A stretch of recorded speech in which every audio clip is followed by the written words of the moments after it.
ન્યૂઝમાં આપનું સ્વાગત છે। ભરૂચ દુષ્કર્મની ઘટના બાબતે કાંકરિયા કાર્નિવલમાં એક અજાણી મહિલાએ ધારાસભ્યોની ગાડી રોકીને નારા લગાવ્યા સાથે જ વિરોધ કર્યો।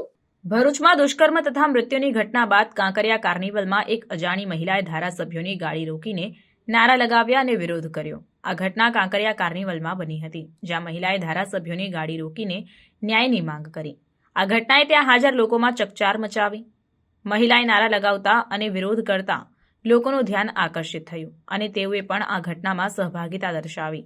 આ ઘટનાને કારણે કાંકરિયા કાર્નિવલમાં તણાવનું વાતાવરણ સર્જાયું હતું। મહિલાએ કહ્યું કે અમે ન્યાય માંગીએ છીએ અને આ પ્રકારની ઘટનાઓને રોકવા માટે કડક પગલાં લેવાની જરૂર છે। આ ઘટનાને કારણે સ્થાનિક પ્રશાસન અને પોલીસ તંત્રએ તાત્કાલિક કાર્યવાહી કરી અને પરિસ્થિતિને કાબૂમાં લીધી। આ ઘટનાએ દર્શાવે છે કે સમાજમાં ન્યાય અને સુરક્ષા માટે લોકો કેટલા જાગૃત છે અને તેઓએ આ પ્રકારની ઘટનાઓને રોકવા માટે કડક પગલાં લેવાની માંગ કરી છે।